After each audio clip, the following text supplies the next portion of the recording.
السلام علیکم جی، کون صاحب محترمہ کہاں سے ہیں؟ رمضان کا سماع میں آپ کو خوش آمدید کہتے ہیں. جی السلام علیکم سر، میرا نام ہے ریاست علی، میں دبئی سے بول رہا ہوں. جی یاسر صاحب بتائیے. ریاست علی. جی ریاست صاحب بتائیے.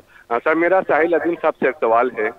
جی السلام علیکم ساحل صاحب. کہاں سے بول رہے ہیں؟ دبئی سے. جی بھائی میں دبئی سے بول رہا ہوں کہ میرا سوال یہ ہے کہ میں یہاں پہ موصلی جو کمیونٹی ہے، جو فرینڈشپ ہے میرا انڈین کے ساتھ اور نبی کے، اس میں ایک چھوٹا سا آرٹسٹ ہوں. تو میں یہ کہنا چاہتا ہوں کہ رمضان المبارک میں جو ہندو کمیونٹی ہے وہ ہمارے مسجدوں میں آ کے افطاری بھی دیتی ہے اور مسلمانوں کو افطاری میں بلاتے بھی ہیں. اور ہم اگر مذہب ایز اے مسلم میں کسی ہندو کو اگر میں جا کے افطاری کر سکتا ہوں یا اس کو میں بلا سکتا ہوں اور یہ میں اجازت دے سکتا ہوں کہ وہ ہمارے مسجد میں آ کے وہ افطاری بانٹتے ہیں ہمارے.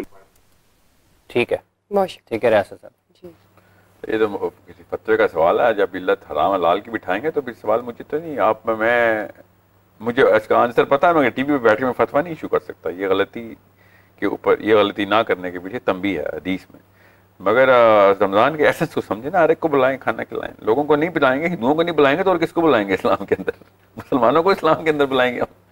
تو ہر بندے کو بلائیں. آپ کو اللہ کے یہاں تکے نہیں ہیں. کسی وجہ سے دبئی گئے ہوئے، وہاں پہ ملٹی کلچرل سوسائٹی میں آپ نے دعوت دینی ہے. وہ مندر کھولیں اللہ کے عرب میں تب خیر ہے. ہم ان کو بلائیں بھی نہ اپنے گھروں میں. مطلب اتنی کنجوسی تو نہیں چاہیے اسلام میں. ان کو بلائیں، دعوت دیں کہ ہماری سخاوت کا مہینہ ہے، ہمارے دل کھلتے ہیں رمضان میں، آئیں سب کچھ لے جائیں، بلکہ خود بھی نہ کھایا کریں، ان کو سب کچھ دے دیا کریں. یہ اس لیول کی ایسنس ہے رمضان کی. تو یہ تو بہت ہی چھوٹی بات ہے کہ ہماری افطاری ہے تو ہندو کیا کر رہا ہے. ہمارے رمضان کا پوری دنیا کو پتہ ہونا چاہیے تھا کہ مسلمانوں کا رمضان آ گیا. پوری دنیا میں اس وقت ایک خوشی کی لہر دوڑنی چاہیے کہ سب کچھ ملے گا ان سے. 2 ارب لوگ سب کچھ بانٹ دیں گے. اور ہم الٹا کرتے ہیں. پوری دنیا ڈرتی ہے کہ مسلمانوں کا رمضان آ گیا، بھاگو ان سے بچ کے چوری تیز کر لیتے ہیں. ٹھیک ہے، تو یہ الٹ کام کیا نا ہم نے. تو پھر یہ عربی نہ سیکھنے کی وجہ سے ہوتا ہے، قرآن نہ سیکھنے کی وجہ سے، سیرہ نہ پڑھنے کی وجہ سے. سارے ہندوؤں کو بلائیں، پورے دبئی کے سارے کرسچنس کو کہ ہمارا رمضان ہے، آپ کھانا ہماری طرف سے ہوا کرے گا. دبئی میں سب کو پتہ ہونا چاہیے کہ 2 وقت کی روٹی تو اس مہینے کا مسئلہ کوئی نہیں رہا.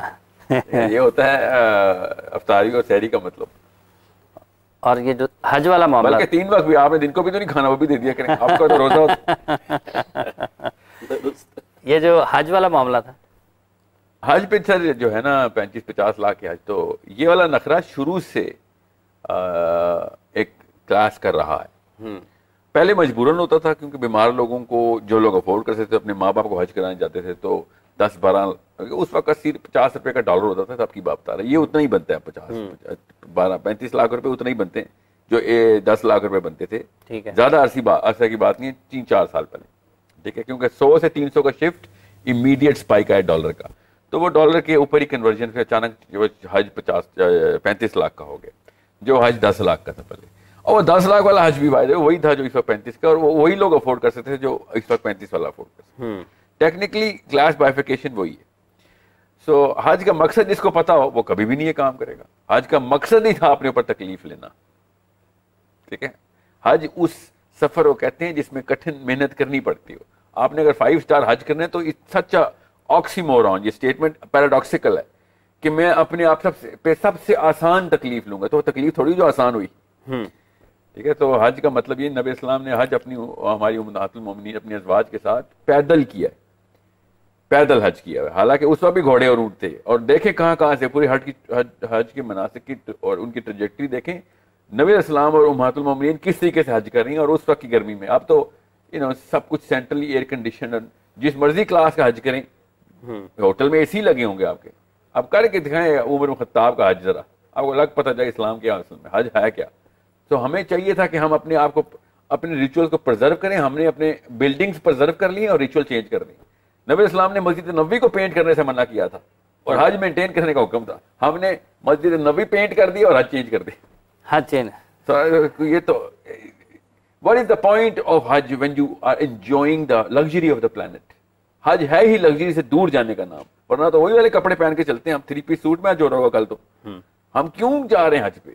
اپنے آپ کو اللہ کے سامنے یہ بتانے کے لیے کہ یا اللہ عز و جل، میں بالکل لاچاری کی حالت میں تیرے سامنے آیا ہوں. اس کو لاچاری کہتے ہیں. اور ہم نے وہ کیا نام ہے اس کا، ٹاور کا، کلاک ٹاور کے اندر پینٹ ہاؤس بک کیا ہوا ہے اور ٹائمنگ دیکھ رہے ہیں کہ نماز کی ٹائم آئے گی تو ہمیں اسکائی اسکریپر نیچے لے کے جائے گا. یہ کیا کیا آپ نے؟ مطلب اس کے اوپر فتویٰ کیوں نہیں آیا مفتی صاحبان؟ اس پہ کیوں نہیں فتویٰ آیا؟ یہاں پہ آپ کا سمے آئی کیو چلتا نہیں ہے. یہاں پہ آ کے نا وہ آپ کے ساتھ وہ جس سائنس میں گیم ڈال رہے ہیں آپ لوگ اس کی ٹریننگ نہیں لے رہے ہیں. اس لیے میں کہہ رہا ہوں اسلام نیچے جا رہا ہے بیکاز اسلام کا کسٹوڈین ایکسپوز نہیں ہے, صرف ایروگینٹ ہے. This is only at the arrogance of the Muslim custodians. ورنہ اس پہ ایسی ایسی چیزوں میں فتویٰ آیا ہے کہ میں آپ کو بتاؤں ٹیلی فون حرام تھا, پتہ ہے, سعودی عرب کی علماء کی بات بتا رہا ہوں. یہ نہیں جو اصل میں حرام چیز ہے اس کو نہیں کوئی دیکھ رہا کہ حج کو تو آرگینک رکھو, حج کے علاوہ کیا چیز ہے آرگینک ہونی چاہیے. رہوں گا اور آپ کو پتہ ہے عوام یہی سے کالر لے لیتے ہیں. جی السلام علیکم. وعلیکم السلام. ایرن بات کر رہی ہوں فیصلہ آباد سے. جی فرمائیے. مجھے یہ پوچھنا تھا کہ ہم جو ہے وہ گناہوں پہ کیوں یہ چیز کیوں ڈیسائیڈ کر لیتے ہیں کہ کچھ گناہ جو ہیں یہ ہم نے چھوڑنے ہیں اور یہ ہم نے کرنے ہیں. جیسے ہم کسی گناہوں پہ بالکل کمپرومائز نہیں کریں گے چاہے ہم مر جائیں, لیکن کچھ گناہوں پہ ایزیلی کمپرومائز کر رہے ہوتے ہیں. تو یہ ڈسٹنکشن کیوں ہو رہی ہے ان جن. بہت بہت شکریہ آپ کا. جی ڈیپ سوال ہے پتر. یہ اس کے پیچھے نا ایک خاص کمپارٹمنٹ آف سائیکالوجی پہ ایکچولی میں کتابیں لکھی گئی ہیں جو سوال آپ نے کیا ہے. Where do we draw the line? ٹھیک ہے, so where is the crime a crime and what is the punishment that I am suppose to get. اس طرح کے ڈیپر فلسافیکل کوشچن ہیں. اب یہ پروگرام کرنا مقصد ہے نہ ٹائم ہے اتنا. چھوٹا کر کے آپ کو بتا دوں کہ جو زیادہ تر لوگ گناہ کر رہے ہوتے ہیں نا, چھوٹا کر کے بتا رہا ہوں, ٹھیک ہے, بچوں کے لیے اسپیشلی پیرنٹس کے لیے, وہ ہر بچے کو الاؤ ہو جاتے ہیں. جو زیادہ تر لوگ گناہ کرتے ہیں نمبر 1 وہ ہر ایک کا ثواب بن جاتے ہیں. اس پہ کسی کو ریمورس نہیں ہوتی, کسی کو تردد نہیں ہوگا. سو میرے خاندان کے جو جتنے بھی معاملات ہیں وہ سارے کے سارے شریعت بن کے میرے اوپر آتے ہیں, حالانکہ وہ شریعت نہیں ہوتی, وہ گناہ ہوتے ہیں. وہ لوگ بچے سمجھتے ہیں اللہ اور رسول کا قانون ہے یہ جو خاندان والے کر رہے ہیں. ان کو نہیں پتا ہوتا کہ یہ گناہ کریں, ایسا کوئی تعلق نہیں, نہ لکھا ہوا ہے نہ سنا ہوا ہے, انہوں نے خود ایک اپنا ایک ریچول بنایا ہوا ہے. پھر یہ نمبر 1 ہے. نمبر 1 اسٹیٹسٹیکل پرابیبلٹی کی بات کرو, سب سے پہلے اثر اس کا ہوتا ہے, سب سے زیادہ اثر اس کا ہوتا ہے. اس کے بعد جو اشرافیہ ہوتی ہے وہ جو کام کرتی ہے وہ بھی ہماری شریعت بن جاتی ہے. شریعت کا لفظ محاورے میں یوز کر رہا ہوں کہ یہ لوگ یہ سمجھتے ہیں بچے کہ یہ اللہ رسول کا قانون نہیں ہوگا ورنہ کیوں کرتے. تیسرا جو سیاسی قوت اور حکمران ہوتے ہیں جو وہ کام کرتے ہیں وہ پرورش میں آتا ہے as part of the compromise line. تو یہ 3 کیٹیگری میں جو کچھ بھی ہو رہا ہوگا ہم اس پہ کمپرومائز کریں گے ہی کریں گے, چاہے وہ قتل ہی کیوں نہ ہو, چاہے وہ جو مرضی گناہ ہو. اگر یہ عوام میں پہنچ گیا, اشرافیہ میں پہنچ گیا, حکمرانوں میں پہنچ گیا, تو بچے اس کو ثواب سمجھ کے کریں گے. اور اگر ثواب نہیں بھی سمجھتے, کیونکہ فطرہ کی آواز تو ثواب نہیں کہتی نا, فطرہ میں تو پتہ ہوتا ہے غلط غلط, اس پہ کمپرومائز کرنے کا سب سے آسان طریقہ ہوتا ہے, اس پہ ریمورس ہی نہیں آتی. اس لیے میں کہتا ہوں اسلام نافذ کرو. اسلام نافذ کرنے کے لیے حکمران کو کیوں پکڑتا ہوں, جیسے وہ اس کو پکڑتا ہوں نیچے یہ سارا کا سارا پیرامڈ ٹوٹ جاتا ہے, اس کی بنیاد ہل جاتی ہے. زیادہ تر لوگ وہ کام نہیں کرتے کیونکہ زیادہ تر لوگوں کے خلاف قانون آ جاتا ہے. قانون زیادہ تر لوگوں کے لیے ہوتا ہے, فرد کے لیے نہیں ہوتا کہ ایک ایک بندہ پکڑ کے ایک قانون بنانا شروع کر دیں. ٹھیک ہے, تو جب حکمران مسلمان ہو جاتے ہیں تو نیچے بچے مومنین بن جاتے ہیں, کیونکہ وہ کمپرومائز نہیں کر سکتے گناہ کے اوپر. اب ہمارا بچہ کمپرومائز نہیں کرتا ہے کہ اس کو مامے چاچے پھوپھیاں امیاں ساری خلاؤں نے مل کے بتایا ہوتا ہے بیٹا غیبت نہ کی تو ہمارے خاندان کا بندہ ہی نہیں ہے, تو انسنسیئر ہے, تو چال باز ہے, کوئی تو کچھ اور سوچ, حالانکہ وہ اللہ سوچ رہا ہوتا ہے. وہ بچہ سوچ رہا ہوتا ہے کیسے بتاؤں امی کہ آپ دوزخ میں جلیں گی, میرے اندر ہمت نہیں کیونکہ آپ مائنڈ کر جائیں گے. اور امی کیا سوچ رہی ہے کہ یہ پھوپھی کا کوئی رازدان ہے اسی لیے چپ ہے, میری غیبت کو ایکو نہیں کر رہا واپس. This is why kids go into sin. وہ زیادہ تر امیاں اور خلاؤں کو دیکھتے ہیں, زیادہ ابو اور چاچاؤں اور تایوں کو دیکھتے ہیں اور کہتے ہیں بھائی میں نے سروائیو کرنا ہے تیرے گھر میں, ان بتوں کو اپنے مندر میں لے کے آنا ضروری ہے کیونکہ تم مجھے گھر سے نکال دو گے. مومن کی فطرت اس طرح ہجرت کر جاتی ہے بچے کے جسم کے اندر سے. یہ ہے ہماری کہانی. اس لیے میں نے آپ سے کہا پتر فلسفے کا سوال پوچھ لیا, آپ کو میں نے ذرا میتھس میں سمجھا رہا ہوں تاکہ ہر بندے کو سمجھ آ جائے. سو اپنے خاندان کا نقشہ دیکھا کریں, اور جن بڑوں کو نہیں نظر آ رہا اپنے خاندان کا نقشہ, ابھی آپ کو بتاتا ہوں اپنے بچوں کے کرتوت دیکھ لیں, وہ آپ کے خاندان کا نقشہ ہے.